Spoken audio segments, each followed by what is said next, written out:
Good morning, children. Today we are going to start with the next chapter, which is depreciation. अब depreciation हमने सुना हुआ है, पहले कभी सुना है depreciation? Of course हमने सुना हुआ है. Depreciation, depreciate मतलब reduce in the value of an asset. मतलब किसी भी asset की value में जब आपका रिडक्शन होता है, reduce in the value of an asset is known as your depreciation. ठीक है. डेप्रिसिएशन अगर मैं सिंपल लैंग्वेज में बोलूँ, आप कोई भी सिंपल, आपने मान लो आपने अपने लिए कार परचेज की, उसके बाद उस कार को आपने हर साल आप यूज करते आ रहे हो, आपने 3-4 साल यूज कर लिया आपने उसको. मान लो आपने वो कार खरीदी थी 2 लाख रुपए, ठीक है. जब आप उसको आफ्टर 4 इयर्स के बाद अब आपको लग रहा है it is no more required to me, अब मुझे इसको सेल करना है, तो क्या मैं इसको वापस 2 लाख में बेच दूंगी? कोई खरीद लेगा उसको, जो मैंने 4 साल पहले 2 लाख में खरीदी थी, जिसको मैंने इतने साल यूज किया. उसके बाद 4 साल यूज करने के बाद कोई क्या इस एसेट को वापस 2 लाख में खरीद लेगा? मेरी जो कार है उसको वापस 2 लाख में खरीद लेगा? नहीं खरीदेगा, कोई भी नहीं खरीदेगा. क्यों नहीं खरीदेगा? भैया आपने 4 साल उस कार को यूज किया है. यूज करने पर अगर मैं सिंपल भाषा में बोलूं, स्पष्ट भाषा में, तो चीज घिसी होगी. कार यूज हुई है, कार यूज होने पे उसके जो भी आपके पार्ट्स होते हैं, स्पेयर पार्ट्स वगैरह, वो कहीं ना कहीं आपके यूज हुए हैं, उनमें घिसावट आई होगी.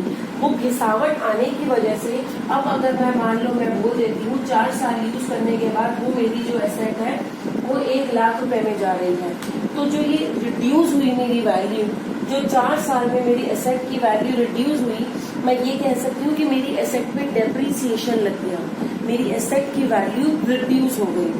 ठीक है. एक चीज तो ये तो simple just to explain you कि what is known as depreciation, कि जब आपकी एसेट की वैल्यू रिड्यूस होती है उसको यूज करने से, चाहे यूज नहीं भी कर रहे हो, कार जब आप अपने घर ले आए उसके बाद चाहे वो 4 साल खड़ी है, आपने यूज नहीं की, उसके बाद अगर 4 साल बाद उसे बेचने जाओगे, कोई उसे वापस 2 लाख की खरीदी हुई कार को 2 लाख में नहीं वापस आपको खरीद लेगा आपसे. ठीक है. तो ऐसे ही मैं आपको एक एग्जाम्पल और देती हूँ जो हमारे लिए इम्पोर्टेंट है. हम लेते हैं मशीनरी का एग्जाम्पल, क्योंकि यूजली हम बिजनेस के कंटेक्स्ट में जब बात कर रहे हैं, बिजनेस के कंटेक्स्ट में मान लो आपने मशीनरी खरीदी थी आपने 2 लाख रुपीज की. अब क्या होता है, हमने ये पहले भी पढ़ा हुआ है कॉन्सेप्ट. उस मशीनरी को खरीदने पे जो मेरी कॉस्ट आई, 2 लाख की तो मशीनरी थी. मान लो I stay here in Haryana, Sonipat Haryana, और मैंने जो वो मशीनरी परचेज की थी वो मैंने परचेज की है यूपी से. ओके, यूपी से परचेज की है मैंने. अब यूपी से यहाँ तक लाने में उसको कॉस्ट भी लगेगा, कैरेज का खर्चा लगेगा. यहाँ से वो मशीनरी मेरे पास आएगी. मान लो यूपी से सोनीपत तक उसे पहुंचने में मेरा कैरेज का खर्चा आ गया 20,000 रुपए. ठीक है. उसके बाद वो मशीनरी मेरे को उन्होंने जो भेजी थी, बहुत बड़ी मशीनरी थी, उन्होंने अलग अलग पार्ट्स में भेजी. अब मुझे उसको असेंबल भी कराना पड़ेगा. अब असेंबल कराना है तो मुझे उसके लिए कोई इंजीनियर बुलाना पड़ेगा. असेंबलिंग की भी कॉस्ट हो जाएगी. असेंबलिंग कॉस्ट, मान लो असेंबलिंग कॉस्ट लगी आपकी 10,000 रुपीज. तो क्या मैं ये कह सकती हूँ कि ये मशीनरी मैंने 2 लाख की खरीदी है? नहीं, मैं ये कहूंगी ये मशीनरी मुझे कितने की पड़ी? 2,30,000 रुपए की. क्या कॉस्ट होगी? मैं एंट्री क्या करूंगी इसकी? मैं एंट्री जब करूंगी तो मैं एंट्री करूंगी machinery account debit to cash या बैंक, जो भी हम लिख रहे हैं, टू कैश या bank account 2,30,000 rupees. Okay, machinery account debit to cash या बैंक अकाउंट, जैसा भी आप लिखना चाहो, टू 2,30,000 रुपीज. मतलब द पॉइंट इज कि आपको वो मशीनरी कितने की पड़ी? 2,30,000 रुपए की. वो मशीनरी मुझे कितना देना पड़ा उसके लिए? 2,30,000 रुपए. अब 2,30,000 मुझे उसके लिए देना पड़ा. ठीक है. अब मान लो इस मशीनरी को मैंने यूज किया मान लो मैंने यूज किया इसको 10 ईयर्स, मैंने इसको क्या यूज किया, 10 साल मैंने इस मशीनरी को यूज किया, और 10 साल बाद इसकी जो वैल्यू बची वो बची 30,000 रुपए की। कहाँ मशीनरी हमने खरीदी थी 2,30,000 की, बट अब 10 साल यूज करने के बाद अब वो मशीनरी यूज की नहीं रही है, चाहे वो स्क्रैप में जाए, इसको हम बोल देते हैं या तो स्क्रैप वैल्यू, स्क्रैप और रेजिड्यूअल वैल्यू, स्क्रैप या रेजिड्यूअल वैल्यू कि इतने साल मशीनरी को यूज करने के बाद जब आप उस मशीनरी को सेल करने लगे तो वो मशीनरी आपकी कितने में जा रही है, 30,000 में। 2,30,000 में आपने खरीदी थी और 10 साल आपने उसको यूज किया और अब वो 30,000 में जा रही है। तो 10 साल यूज करने पे उसकी कॉस्ट रिड्यूस हुई, बिल्कुल हुई। जब आपने खरीदी थी तो वो 2,30,000 की थी, अब जब उसकी कॉस्ट आप निकालने लगे, मार्केट में उसको सेल करने लगे तो वो 30,000 में जा रही है। तो हम ये कह सकते हैं कि 2,30,000 माइनस 30,000 जो इसकी स्क्रैप वैल्यू है, which is 2 lakh rupees. 2 lakh रुपए की डेप्रिसिएशन लग गया आपकी एसेट में, एसेट आपकी 2 लाख रुपए से कम हो गई, एसेट की वैल्यू रिड्यूस हो गई। क्यों रिड्यूस हो गई? क्योंकि आपने उसको क्या यूज किया, आपने उसको 10 ईयर्स तक यूज किया। उसको 10 ईयर्स यूज करने पे आपकी एसेट की वैल्यू जो है वो रिड्यूस, एसेट की वैल्यू आपकी कितने से रिड्यूस हो गई, 2 लाख रुपीज से। अब आप ये कह सकते हो कि 2 लाख रुपीज से 10 साल यूज करने पे हुई, तो हम कह सकते हैं एवरेज। ऐसा भी हो सकता है किसी साल उसकी वैल्यू ज्यादा रिड्यूस हुई हो, किसी साल उसकी वैल्यू कम रिड्यूस हुई हो। अगर मैं एवरेज निकालूं तो मैं ये कह सकती हूँ कि 20,000 रुपए साल के हिसाब से 20,000 एनुअल मेरा डेप्रिसिएशन लगता गया मेरी मशीनरी पे। जो मशीनरी मैंने 2,30,000 रुपए की खरीदी थी तो 20,000 के एवरेज से उस पर एक डेप्रिसिएशन लगता गया। कैसे कि 2,30,000 की मैंने खरीदी थी और 30,000 क्या हुआ, 30,000 उसकी अब वैल्यू है 10 साल बाद, 10 साल यूज करने के बाद 2,30,000 माइनस 30,000। अब उस मतलब कितने से वो घिसी, कितने से यूटिलाइज हुई, मतलब 2 लाख से वो आपकी क्या हो गई, यूज हो गई। अब 2 लाख से रिड्यूस हुई है उसकी वैल्यू, तो this 2 lakh is the amount of total depreciation in those 10 years. उस पूरे 10 सालों में ये 2 लाख का डेप्रिसिएशन लगा।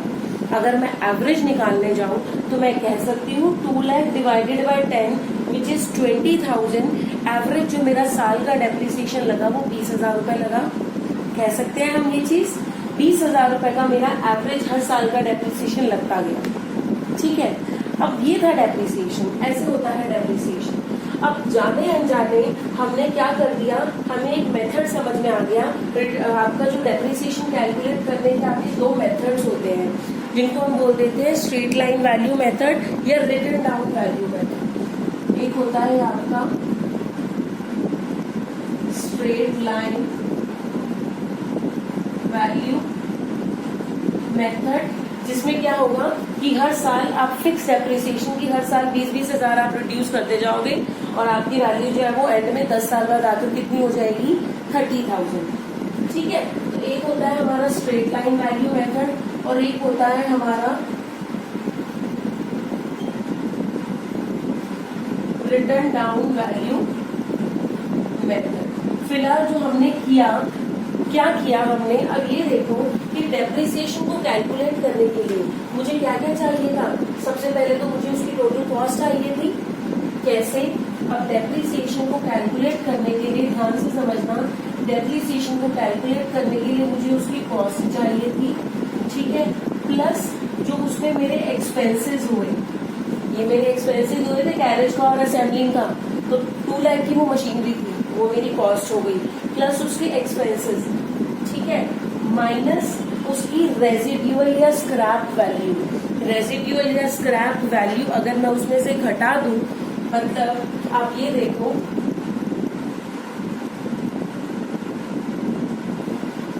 Scrap value divided by number of years. ठीक है, अगर हम इसको सिंपल उसमें ब्रेक करें तो my cost was 2 lakh plus उस पे एक्सपेंसेस कितने हुए थे, 30,000 के मेरे एक्सपेंसेस हुए थे, माइनस इसकी स्क्रैप वैल्यू कितनी है 30,000। अल्टीमेटली क्या आएगा +30 -30 2 लाख ही आएगा तब भी, divided by number of years जो आप एक्सपेक्ट कर रहे हो कि मेरी मशीनरी 10 साल चलेगी, तो 10 ईयर्स। तो अल्टीमेटली आपका क्या निकल कर आएगा, डिवाइडेड बाय 10 अगर मैं कर दूंगी तब भी मेरा निकल कर आएगा 2 lakh divided by 10 which is 20,000 rupees. वही डेप्रिसिएशन हमने निकाल लिया। तो मतलब उस डेप्रिसिएशन को निकालने के लिए मुझे क्या क्या चाहिए था, मुझे चाहिए थी उसकी कॉस्ट, मुझे चाहिए थे उसके इंस्टॉलेशन की एक्सपेंसेस। टोटल ये मशीनरी मुझे कितने की पड़ी 2,30,000 की, 2 लाख प्लस 30 माइनस, और दूसरी चीज मुझे 3 चीजें रिक्वायर्ड होती हैं डेप्रिसिएशन निकालने के लिए from straight line method. Straight line method से डेप्रिसिएशन निकालने के लिए I need 3 things. Number 1 is the cost, total cost which is this, total cost चाहिए मुझे। दूसरा number 2 I need the scrap value, कि यूज करने के बाद जितने भी साल आप एक्सपेक्ट कर रहे हो कि ये मशीनरी यूज होगी उसके बाद उसकी वैल्यू क्या बचेगी, that is your scrap value number 2। और नंबर 3 मुझे क्या चाहिए कि कितने साल तक वो मशीनरी मैं यूज कर सकती हूँ बिना किसी दिक्कत के, मतलब वो मशीनरी मुझे यूसेज देती रहेगी, जो मैंने उससे काम लेना है वो काम मुझे वो देती रहेगी कितने साल तक, मतलब उसकी एस्टिमेटेड लाइफ कितनी है, number of years estimated life for 10 years, तो divided by number of years, यही हमने किया। 2 lakh plus cost 30,000 minus scrap value which is 30,000 divided by number of years, तो आपका डेप्रिसिएशन आ गया जी। एनुअल डेप्रिसिएशन लगाना है 20,000, तो सिंपली हम क्या करेंगे हर साल 20-20 हजार का क्या करते रहेंगे, डेप्रिसिएशन लगाते रहेंगे। ठीक है, अब ये तो था बेटा जब आपको ये सारी चीजें दे रखी थी, इन्होंने बोला जी 2 लाख ये कॉस्ट भी दे रखी है, एस्टिमेटेड ईयर्स भी दे रखे हैं और स्क्रैप वैल्यू भी दे रखी है, तो ये मेरा फॉर्मूला बन जाता है। स्ट्रेट लाइन मेथड से डेप्रिसिएशन को कैलकुलेट करने के लिए कॉस्ट प्लस उसके जो एक्सपेंसेस हुए, टोटल कॉस्ट जिसको आप बोल देते हो, minus scrap value divided by number of years. कई बार क्या होता है वो आपको ये बोल दे कि ये मशीनरी जी 10 साल चलेगी, आप परसेंटेज में निकालो डेप्रिसिएशन क्या होगा। अब मान लो 10 साल मशीनरी चल रही है, 2,30,000 आप उस पर खरीद रहे हो और 30,000 उसकी वैल्यू बच रही है बाद में, मतलब cost plus expenses minus scrap value. उसके बाद अब अगर ये बोलो कि 2 लाख का आपका डेप्रिसिएशन टोटल लग रहा है 10 सालों में, डिवाइडेड बाय अगर मैं 10 कर रही हूँ दैट इज 20,000, तो आप कह सकते हो कि 10% का डेप्रिसिएशन आप लगाते जा रहे हो, कह सकते हैं कि 10% का, ये 10% ही हुआ ना, 2 लाख का 10% कितना हुआ 20,000 रुपीज, 10 करके हम डेप्रिसिएशन लगाते जाएंगे और एंड में अगर उसकी वैल्यू बच जाएगी 30,000 रुपए। ठीक है, कई बार वो परसेंटेज फॉर्म में दे देगा, जब वो दे रहा है परसेंटेज फॉर्म में, अलग से लिख देती हूँ यहाँ पर, जब वो दे रहा है परसेंटेज फॉर्म में, तो परसेंटेज फॉर्म में कैलकुलेट करने के लिए आपको क्या करना है, depreciation is equal to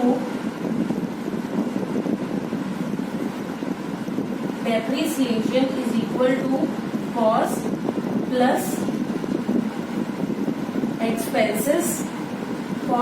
expenses minus scrap value into में किस रेट से लग रहा है, यहाँ पे किस रेट पे लग रहा है 10% पे, तो इनटू में रेट या इसका 10% या इनटू में रेट डिवाइडेड बाय 100, तो अभी उसका आंसर यही आएगा cost plus expense 2,30,000 minus scrap value 30,000, कितना बचा 2 लाख। तो अब ये देखो इस मेथड से अगर हम कैलकुलेट करें 2,30,000 माइनस 30,000 डिवाइडेड बाय इनटू में रेट 10/100, तो हम कह सकते हैं 2 लाख इंटू में 10/100 विच इज 20,000 रुपीज, तब भी मेरा जो डेप्रिसिएशन आएगा वो कितना आएगा 20,000 रुपीज, तब भी मेरा डेप्रिसिएशन यही आएगा। ठीक है, कई बार वो परसेंटेज फॉर्म में दे देगा, तो simply total cost minus scrap value into में जिस परसेंट से दे रहा है, जितने रेट से वो दे रहा है डिवाइडेड बाय 100, कई बार हमें इस फॉर्मूला से कैलकुलेट करना पड़ेगा, total cost minus scrap value divided by number of years. Clear है ये? अब इसको अब हम क्वेश्चन की फॉर्म में कैसे करना है देखते हैं हम एक क्वेश्चन के उससे कि कैसे आपको ये सॉल्व करना है। Okay, look at illustration number 1 of your book, page number 16.6।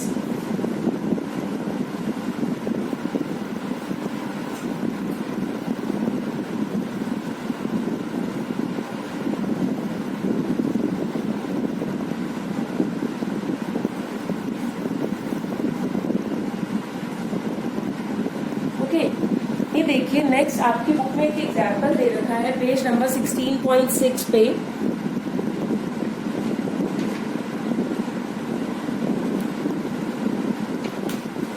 इन्होंने दिया हुआ है,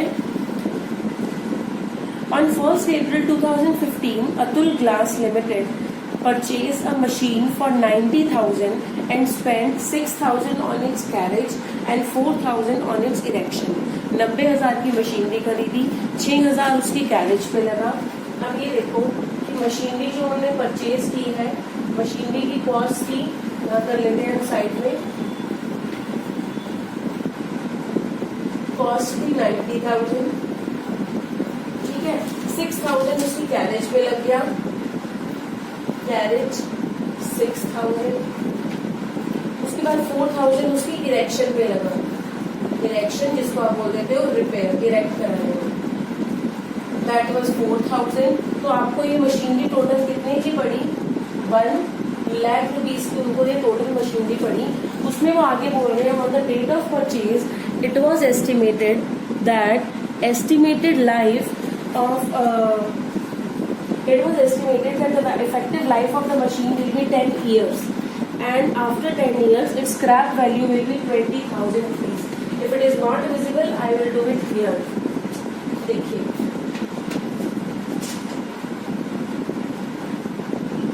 मशीनरी की कॉस्ट थी 90,000, उसकी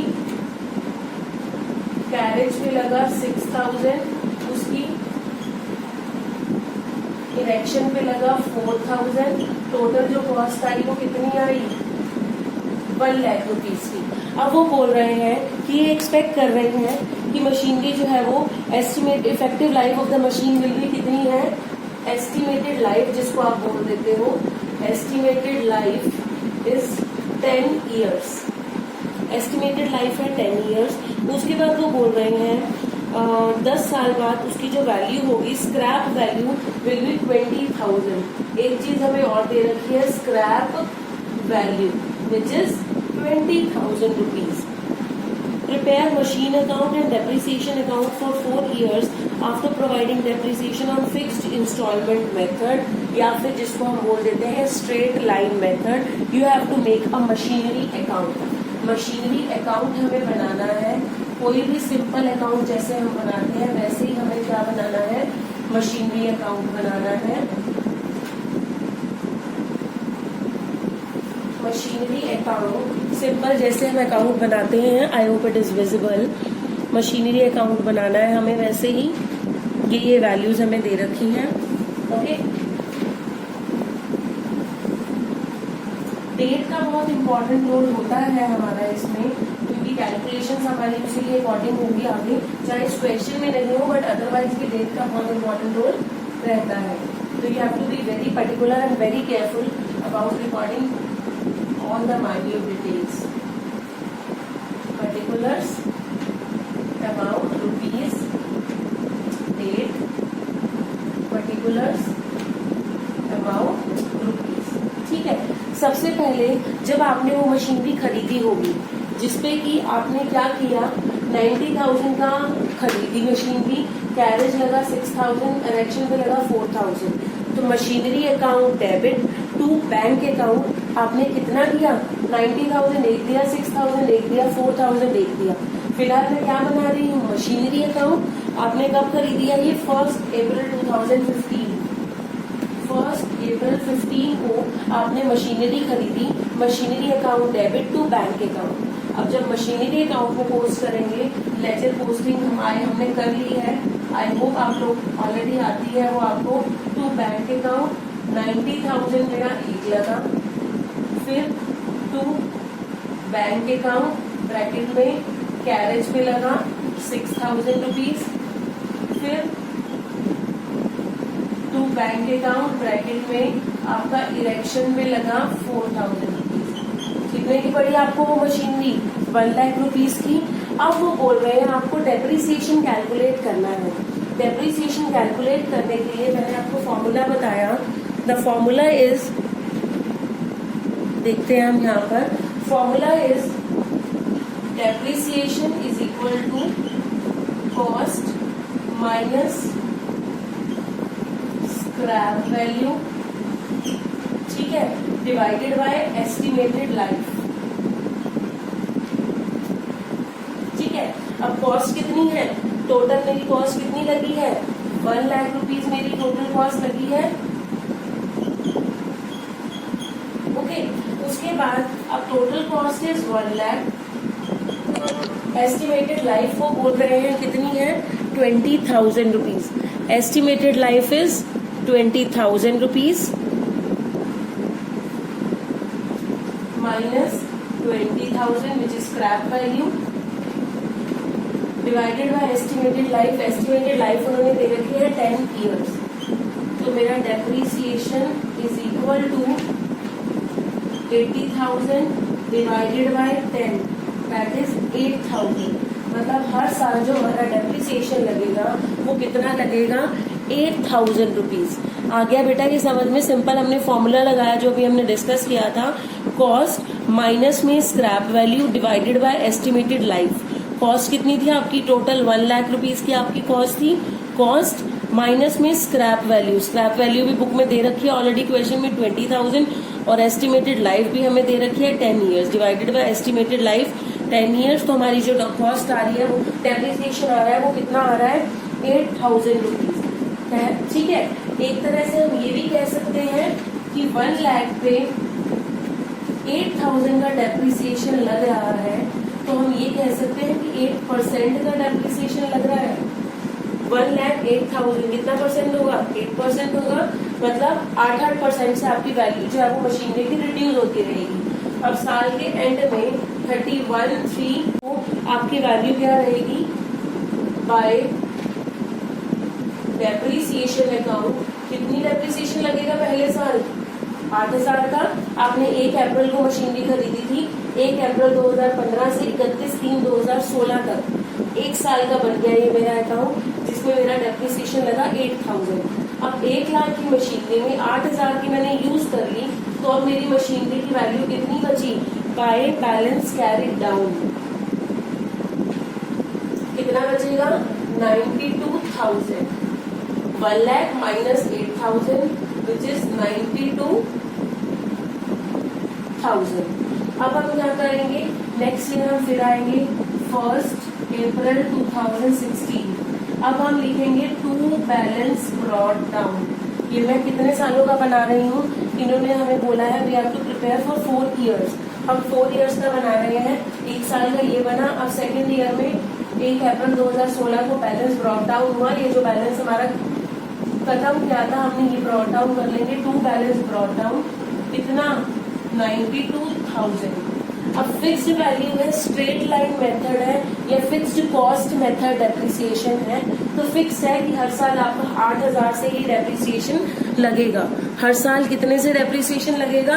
8,000 से ही लगेगा।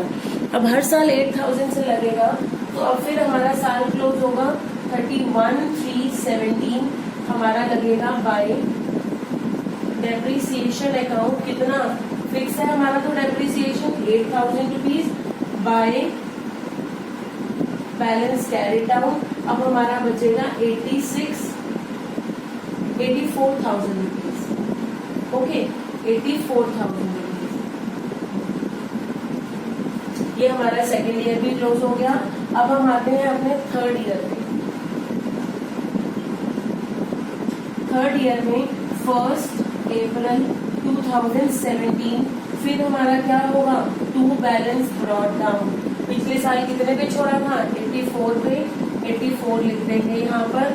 फिर हमारा डेप्रिसिएशन लगेगा 31,380 बाय डेप्रिसिएशन अकाउंट कितने से 8,000 से। अभी हम कहाँ आ गए, हम थर्ड ईयर में आ गए हैं। वही सेम चलता रहेगा बार बार। फिक्स कॉस्ट है, फिक्स रेट से लगना है। 8,000 का डेप्रिसिएशन आप हर साल लगा रहे हो। फिर मैं क्या करूंगी, वही सेम चीज बाय बैलेंस कैरी डाउन। कितना बचेगा 84 माइनस 8 विच इज 76,000। क्लोज कर दिए हमने अकाउंट्स। अब मैं अगले साल फिर आऊंगी 1 अप्रैल 2018 टू बैलेंस ब्रॉट डाउन। कितना बचा था 76,000। ओके, फिर साल खत्म हुआ हमारा 31/3/19। मैंने डेप्रिसिएशन लगाया बाय डेप्रिसिएशन अकाउंट।